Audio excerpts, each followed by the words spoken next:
Welcome to Pratyush सीएचएससी classes को।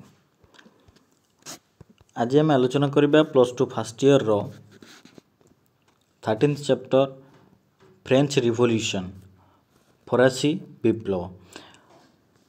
तो फरासी विप्लव विषय रे आलोचना करबा जे इतिहासर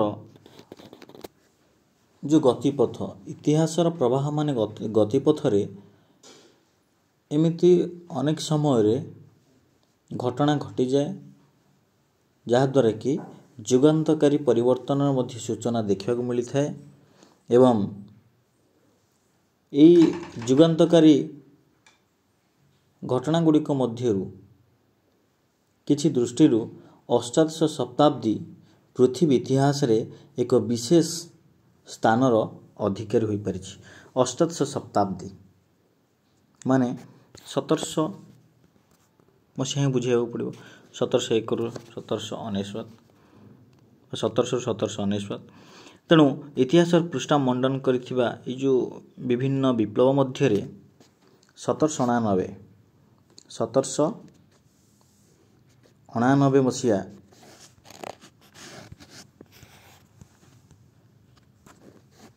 ख्रीष्टाब्दर फरासी विप्लव एक गुरुत्वपूर्ण तथा जुगान्तकारी अध्याय थिला। राजतांत्रिक शासन व्यवस्था आभिजातीय गोष्ठीर प्रतिपत्ति विरुद्ध रे संगठित एही विप्लव द्वारा फ्रांस रे घटिथिला सामंतवाद जो फेउडालिज्म में पढ़िथिले से सामंतवादर केमिति विलोप और व्यक्ति स्वातंत्र्य सामाजिक साम्य तथा गणतांत्रिक शासन व्यवस्थार केमिति प्रतिष्ठा होई परतिला एवं समग्र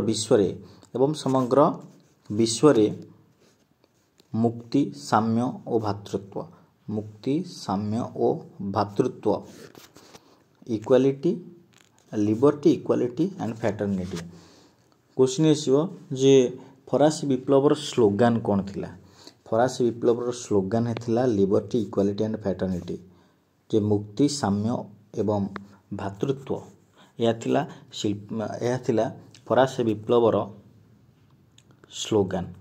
आह्वान दे 1799 यह विप्लव मानव जाति को विभिन्न दिगरु प्रभावित करथिला। एक कौन पे ना एक नूतन जुग निमंते पथ उन्मोचन करथिला। ये जो विप्लव संगठित होइथिला फ्रेंच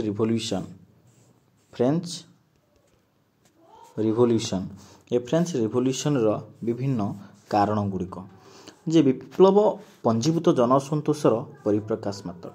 विप्लव पुंजीभूत विप्लव केतेबेले हुए ना पुंजीभूत जन असंतोष लोक मानकर जेतेबेले असंतोष परिप्रकाश हुए तेणु विप्लव पुंजीभूत जन असंतोषर परिप्रकाश मात्र। लोक माने सेतिके असंतुष्ट हेले ही विभिन्न परिप्रकाश आसते विभिन्न प्रकार विप्लव देखा देता है। एथि निमंते बहु पूर्वर क्षेत्र प्रस्तुत होता है और उपयुक्त समय यही परिप्रकाश घटी थाए। सेहीपरि भाव में फ्रांसर तत्कालीन सामाजिक राजनैतिक तथा अर्थनैतिक व्यवस्था फरासी विप्लव पर जोगाईथिला विभिन्न इंधन। फरासी विप्लव संगठित होगापी तापरे आसिला जे सामाजिक कारण सोशल कज कौन कहूँ जे अष्टादश शताब्दी रे फ्रांस रे कोठी ना फ्रांस रे तीन गोटी गोष्ठी लोक मैंने बसवास करते से धर्मजाजक बा पुरोहित धर्मजाजक जो मानकर काम होला धर्म कार्य संपादन करवा धर्मजाजक पुरोहित संप्रदाय जो मान कह जाए क्लर्जी बा प्रथम गोष्ठी फर्स्ट स्टेट एवं सेमानक पर थिले सामंत बा आभिजातीय संप्रदाय नोबल्स बा द्वितीय गोष्ठी एवं सर्वनिम्न थिले मध्यवित्त बा साधारण जनता बा थर्ड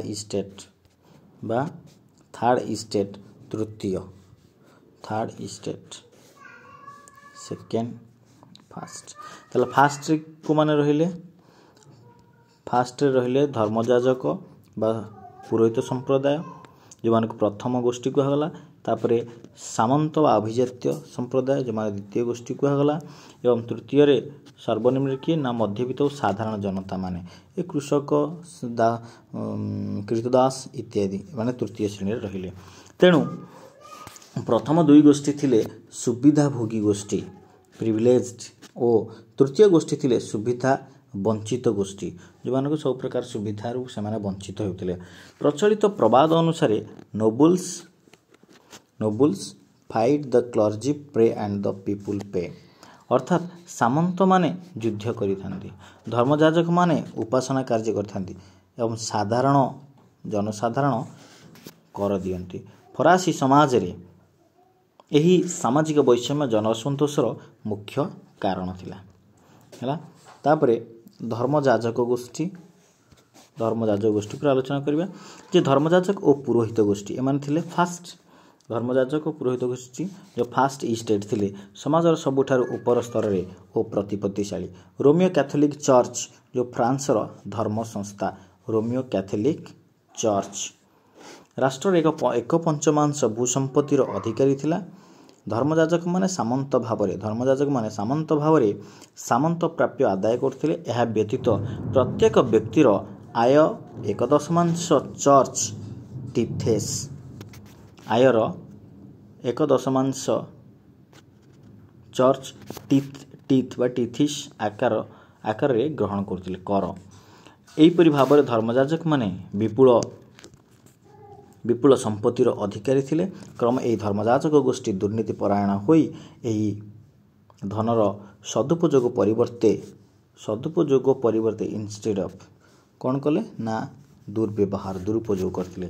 जनसाधारण मानकर हित परिवर्ते लोक मानकर भल काम करिया पई लोक मानकर सुविधा करिया पई से जनसाधारण हित परिवर्ते से माने निजर विलास बेश निजर लग्जरियस लाइफ मेंटेन करी से अर्थ गुड़िक तांकर निजर विलास बेसन रे अर्थ खर्च कले।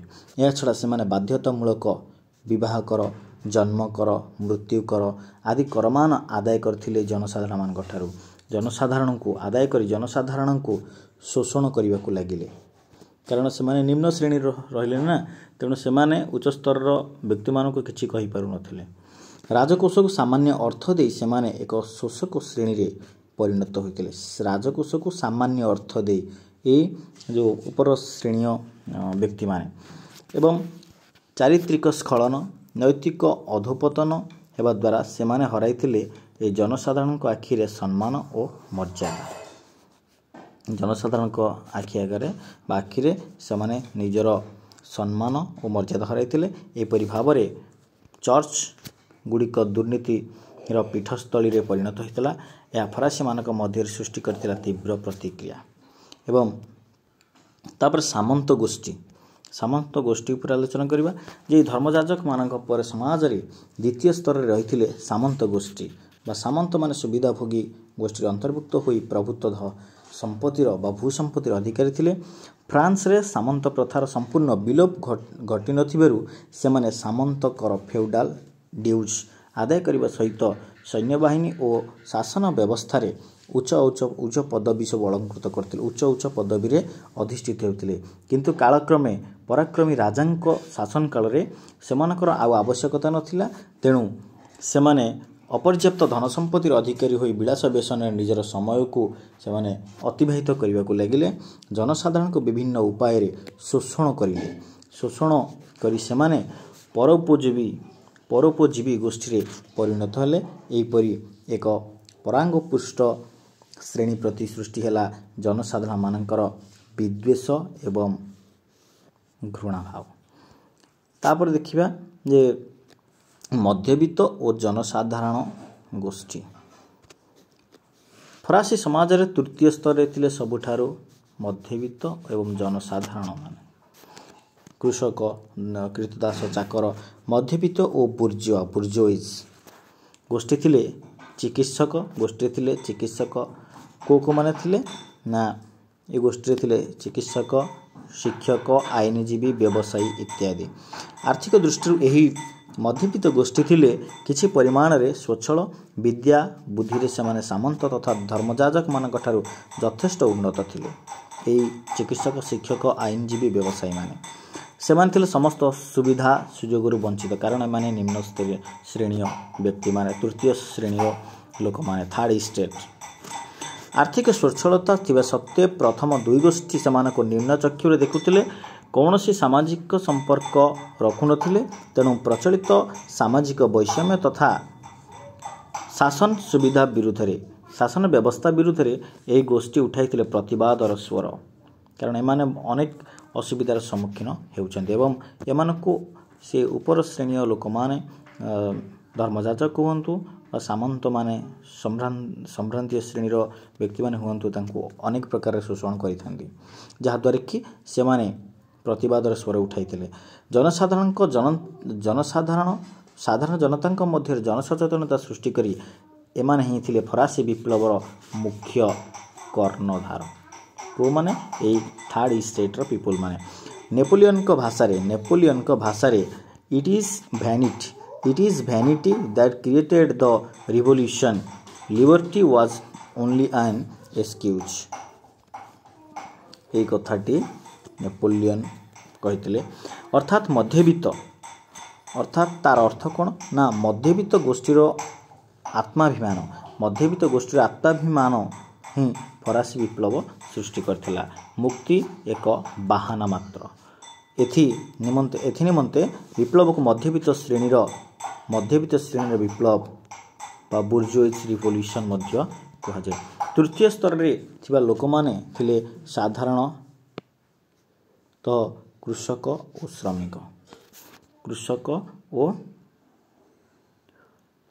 श्रमिक तेबे कृषक माने एही गोष्ठी रे थिले संख्याधिक किंतु सेमानकर अवस्था थिला शोचनीय सेमाने राजांक समेत सामंत और धर्मजाजक मानंकु आयर 55 भाग विभिन्न प्रकार कर भाव प्रदान करथिले सेमाने भूमिकर टैली हैला भूमिकर क्वेश्चन आसीबो आयकर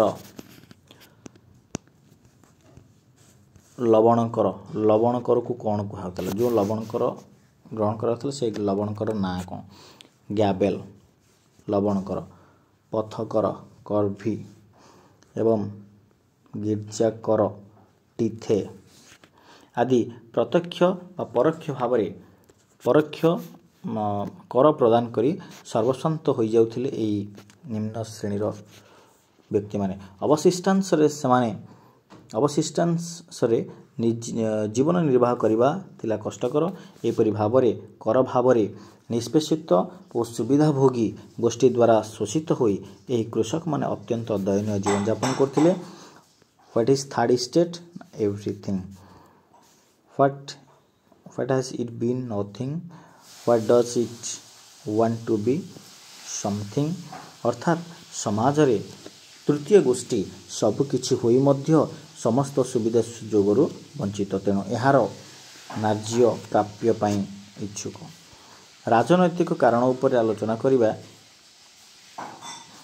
फरासी विप्लवर अन्यतम कारण हला फ्रांस रे प्रचलित राजनैतिक व्यवस्था फ्रांस रे बुर्बो राजवंश प्रचलित थिला ए राजा माने राजांकर ऐश्वरिक अधिकार नीति divine right theory of kingship रे विश्वास करथिले सेमाने निजको ईश्वरक प्रतिनिधि भाबी निरंकुश क्षमता उपभोग करथिले राजांक विरोध रे स्वर उत्तोलन करथिबा व्यक्ति को गिरफ परवाना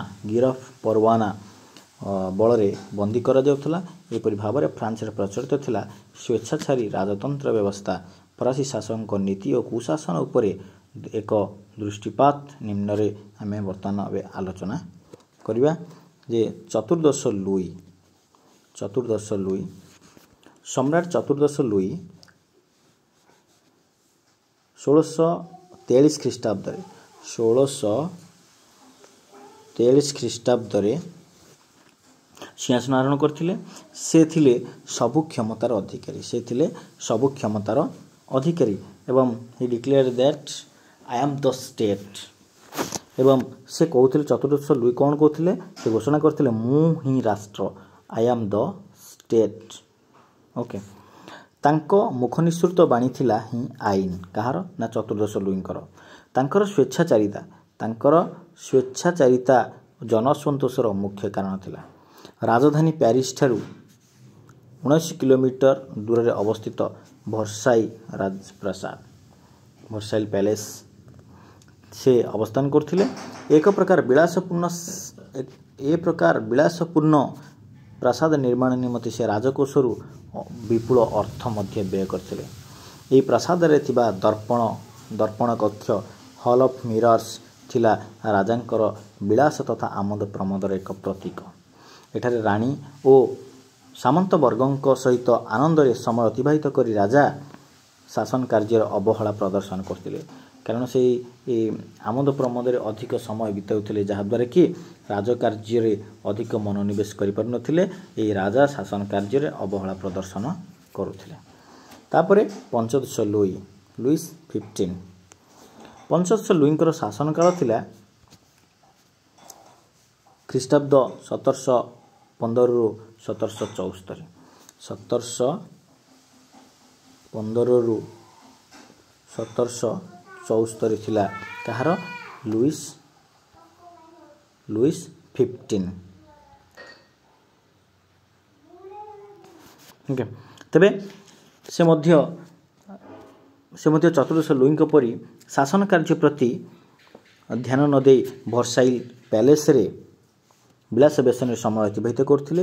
ଦୂରଦୃଷ୍ଟିର ଅଭାବ ଯୋଗୁଁ ସେ ୟୁରୋପରେ ଆରମ୍ଭ ହୋଇଥିବା ସପ୍ତବର୍ଷୀୟ ଯୁଦ୍ଧ କେବେ ନା 1756 1763 1763 ଭାଗ ନେଇଥିଲେ।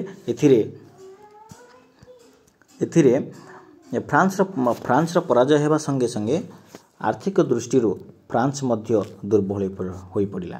ଦୁର୍ବଳ ଶାସନ ଆର୍ଥିକ ଦୁର୍ବଳତା ତଥା ପରାଜୟର ଗ୍ଲାନି ଯୋଗୁଁ ଜନ ଅସନ୍ତୋଷ ମଧ୍ୟ ବୃଦ୍ଧି ପାଇଲା ଏବଂ ନିଜର ଶେଷ ସମୟରେ ସେ ନିଜର ଭୁଲ ବୁଝିପାରି କହିଥିଲେ ମୋ ପରେ ମହାପ୍ରଳୟ, ଆଫ୍ଟର ମି ଦ ଡେଲକ୍, ମୋ ପରେ ମହାପ୍ରଳୟ। ଏବଂ ତାପରେ ଦେଖିବା ଲୁଇସ୍ 16 ଷୋଡ଼ଶ ଲୁଇଙ୍କୁ ନିଜର ପୂର୍ବବର୍ତ୍ତୀ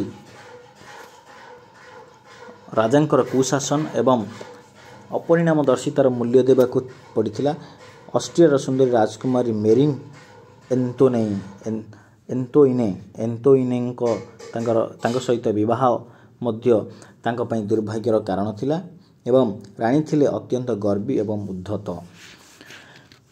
ଶାସନ କାର୍ଯ୍ୟରେ ତାଙ୍କର ଅଯଥା ହସ୍ତକ୍ଷେପ ରାଜାଙ୍କ ପାଇଁ ସମସ୍ୟା ସୃଷ୍ଟି କରିଥିଲା। ରାଜାଙ୍କର ଭଲ ପାଇଁ ଦୃଷ୍ଟି ନ ଦେଇ ନିଜର ବିଳାସ ବେସନରେ ସେ ମଧ୍ୟ ବିପୁଳ ଅର୍ଥ ମଧ୍ୟ ବ୍ୟୟ କରିଚାଲିଲେ। ଷୋଡ଼ଶ ଲୁଇ ରାଣୀଙ୍କ ଦ୍ୱାରା ପ୍ରଭାବିତ ହୋଇ ଶାସନ କାର୍ଯ୍ୟ ପରିଚାଳନା କରୁଥିଲେ ଏବଂ ଏହାଦ୍ୱାରା ପ୍ରଜାମାନଙ୍କ ମନରେ ଅନେକ ଅସନ୍ତୋଷର ବହ୍ନି ଜଳି ଉଠିଥିଲା। ଏବଂ ଫ୍ରାନ୍ସରେ କେନ୍ଦ୍ରୀଭୂତ ଶାସନ ବ୍ୟବସ୍ଥା ଥିବା ସତ୍ତ୍ୱେ ଶାସନ କ୍ଷେତ୍ରରେ ଐକ୍ୟ ପ୍ରତିଷ୍ଠିତ ହୋଇପାରିନଥିଲା। ଶାସନ କ୍ଷେତ୍ରରେ ସର୍ବତ୍ର ସବୁ ସମୟରେ ବିଶୃଙ୍ଖଳା ଦେଖାଦେଉଥିଲା। ପ୍ରାଦେଶିକ ଶାସନକର୍ତ୍ତାମାନେ ମଧ୍ୟ ଶାସନ କ୍ଷେତ୍ରରେ ଦକ୍ଷ ନଥିଲେ ଏବଂ ଅବହେଳା ପ୍ରଦର୍ଶନ କରିଥିଲେ। ବ୍ୟକ୍ତି ସ୍ୱାତନ୍ତ୍ର୍ୟ ସମ୍ପୂର୍ଣ୍ଣ ରୂପେ ଅନୁପସ୍ଥିତ ଥିଲା। ସଭା ସମିତି ଗଠନ କରିବାର ଅଧିକାର ପ୍ରଜାମାନଙ୍କର ନଥିଲା। ଫ୍ରାନ୍ସରେ ନାମକ ମାତ୍ର ଇଷ୍ଟେଟ୍ସ ଜେନେରାଲ ନାମକ ଏକ ବ୍ୟବସ୍ଥାପକ ସଭା ଥିଲା, ତାହା ମଧ୍ୟ ନିୟମିତ ସଭାଗୁଡ଼ିକ ଡକାଯାଉନଥିଲା। ଏହିପରି ରାଜନୈତିକ ପରିସ୍ଥିତି ଫରାସୀ ବିପ୍ଳବ ପାଇଁ ମାର୍ଗ ପ୍ରସ୍ତୁତ କରିଥିଲା। ଫରାସୀ ବିପ୍ଳବ ଯାହାଦ୍ୱାରା କି ହେଲା। ଅର୍ଥନୈତିକ କାରଣ ବିଷୟରେ ଆଲୋଚନା କରିବା। ଅର୍ଥନୈତିକ କାରଣରେ ଆର୍ଥିକ ଦୁରବସ୍ଥା ଫରାସୀ ବିପ୍ଳବର ମୁଖ୍ୟ କାରଣ ଥିଲା। ଫ୍ରାନ୍ସରେ କର ନିର୍ଦ୍ଧାରଣ ବ୍ୟବସ୍ଥା ନ୍ୟାୟୋଚିତ ଭିତ୍ତିରେ ପ୍ରତିଷ୍ଠିତ ନଥିଲା। ଫ୍ରାନ୍ସର ଅର୍ଦ୍ଧାଧିକ ଜାତୀୟ ସମ୍ପତ୍ତିର ଅଧିକାରୀ ଧର୍ମଯାଜକ ସାମନ୍ତ ଗୋଷ୍ଠୀ କୌଣସି ପ୍ରକାର କର ପ୍ରଦାନ କରୁନଥିଲା ବେଳେ ଜନସାଧାରଣ ସମସ୍ତ କର ଭାର ବହନ କରୁଥିଲେ। ଭର୍ସାଇ ରାଜପ୍ରାସାଦର ବ୍ୟୟବହୁଳତା ସହିତ କ୍ରମାଗତ ବୈଦେଶିକ ଯୁଦ୍ଧ ଯୋଗୁଁ ଏ ଫରାସୀ ରାଜକୋଷ ଆସ୍ତେ ଆସ୍ତେ ସବୁ ଶୂନ୍ୟ ହୋଇଗଲା। ସପ୍ତବର୍ଷୀୟ ଯୁଦ୍ଧ,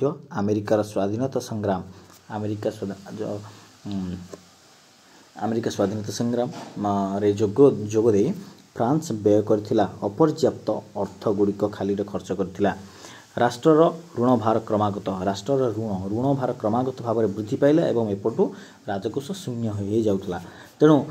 ତେଣୁ କୁହାଗଲା କୁହାଯାଏ ଯେ ଫ୍ରାନ୍ସ ହେଉଛି ଅର୍ଥନୈତିକ ତ୍ରୁଟିର ପ୍ରକୃଷ୍ଟ ସଂଗ୍ରହାଳୟ। Vast museum of economic errors of economic errors France ହେଉଛି ଅର୍ଥନୈତିକ ତ୍ରୁଟିରେ ପ୍ରକୃଷ୍ଟ ସଂଗ୍ରହାଳୟ ହେଲା।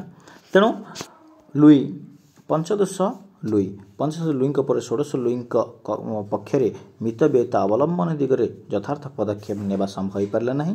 ରାଣୀ ମେରି ଏନ୍ତୋଏନେଙ୍କ ବିଳାସ ପ୍ରିୟତା ଯୋଗୁଁ ଭର୍ସାଇ ରାଜପ୍ରାସାଦର ବ୍ୟୟଭାର ବଢ଼ି ଚାଲିଥିଲା।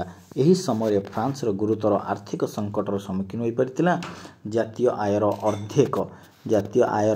ଅର୍ଦ୍ଧେକ ଭାଗ ପ୍ରତ୍ୟେକ ବର୍ଷ କେବଳ ଋଣ ପରିଶୋଧ ନିମନ୍ତେ ବ୍ୟୟ ହେଉଥିଲା। ଏହିପରି ଗୁରୁତର ପରିସ୍ଥିତିରେ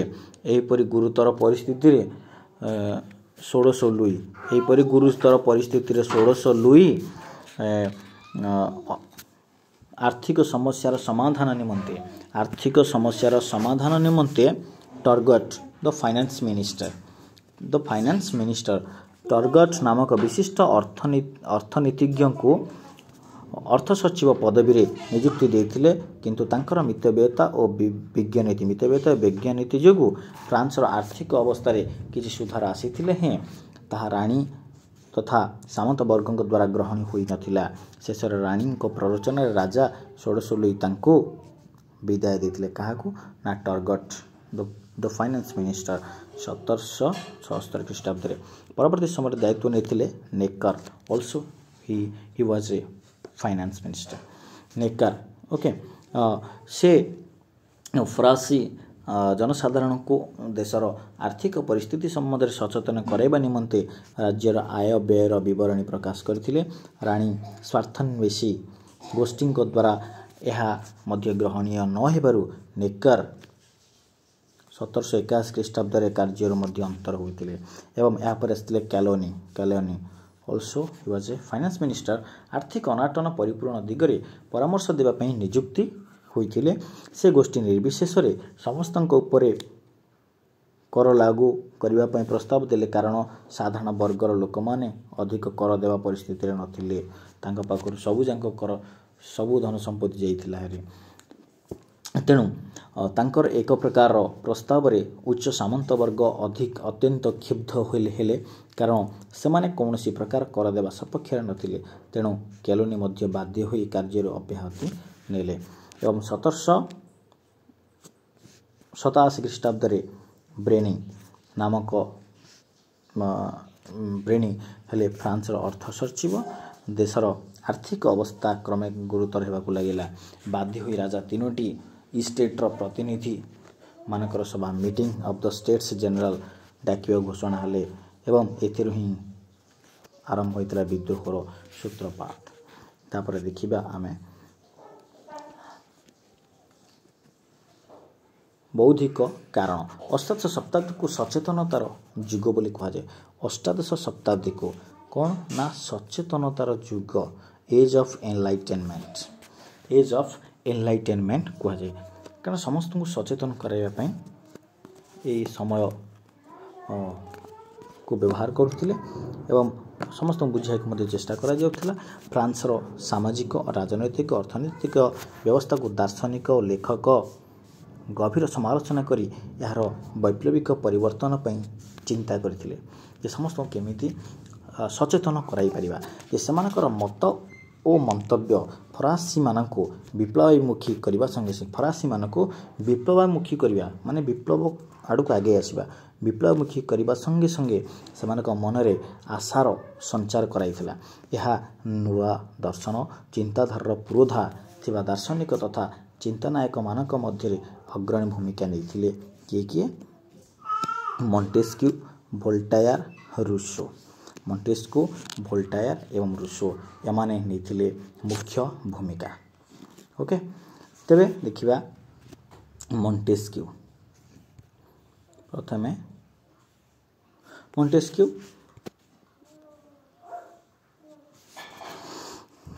ଖ୍ରୀଷ୍ଟାବ୍ଦ 1699 ରୁ 1755। ମଣ୍ଟେସ୍କ୍ୟୁ ଥିଲେ ଫ୍ରାନ୍ସର ଜଣେ ବିଶିଷ୍ଟ ଦାର୍ଶନିକ। 1748 ମସିହାରେ ପ୍ରକାଶିତ ଆଇନର ତାତ୍ପର୍ଯ୍ୟ the spirit of laws. Question ଆସିବ who wrote the spirit of laws. The spirit of laws କିଏ ଲେଖିଥିଲେ ବା ଆଇନର ତାତ୍ପର୍ଯ୍ୟ ବିଷୟରେ କିଏ ଲେଖିଥିଲେ? ମଣ୍ଟେସ୍କ୍ୟୁ। ପୁସ୍ତକରେ କ୍ଷମତା ପୃଥକୀକରଣ ନୀତି ସମ୍ପର୍କରେ ଉଲ୍ଲେଖ କରିଥିଲେ। ତାଙ୍କର ମତରେ ପ୍ରତ୍ୟେକ ସରକାରଙ୍କର ତିନୋଟି କ୍ଷମତା ରହିଅଛି। ପ୍ରତ୍ୟେକ ସରକାରଙ୍କର ତିନୋଟି କ୍ଷମତା ରହିଅଛି, ଯେମିତି ଲେଜିସ୍ଲେଟିଭ୍, ଏକ୍ଜିକ୍ୟୁଟିଭ୍ ଏବଂ ଜୁଡ଼ିସିଆଲ୍। ହେଲା, ଲେଜିସ୍ଲେଟିଭ୍ ଯେ ବ୍ୟବସ୍ଥାପିକା, ଏକ୍ଜିକ୍ୟୁଟିଭ୍ କାର୍ଯ୍ୟପାଳିକା ଏବଂ ଜୁଡ଼ିସିଆଲ୍ ନ୍ୟାୟପାଳିକା। ତେଣୁ ଏହି ବିଷୟରେ ସେ ଆଲୋଚନା କରିଥିଲେ। ଦ ସ୍ପିରିଟ୍ ଅଫ୍ ଲଜ୍ ଓ ବିଚାର ବିଭାଗୀୟ କ୍ଷମତା ଇତ୍ୟାଦି। ଫ୍ରାନ୍ସରେ ଏହିସବୁ କ୍ଷମତା ରାଜାଙ୍କଠାରେ କେନ୍ଦ୍ରୀଭୂତ ଥିବାରୁ ସେ ସ୍ୱେଚ୍ଛାଚାରୀ ଶାସନ ଭାବରେ ଶାସନ କରୁଛନ୍ତି। ଏହାଦ୍ୱାରା ସ୍ୱାଧୀନତା ବିପଦାପନ୍ନ ହେଉଅଛି। ତେଣୁ ଏହି ତିନି କ୍ଷମତାର ସେପାରେଟ୍ କରାଯିବା ଦରକାର।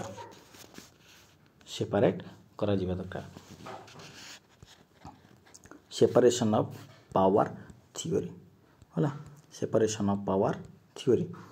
ତ ଆଉ ନେକ୍ସଟ ବହୁତ କାରଣରୁ ଯେଉଁ ନେକ୍ସଟ ପାର୍ଟ ରହିଲା ଆମେ ନେକ୍ସଟ କ୍ଲାସ୍ରେ ମଧ୍ୟ ଆମେ ଆଲୋଚନା କରିବା।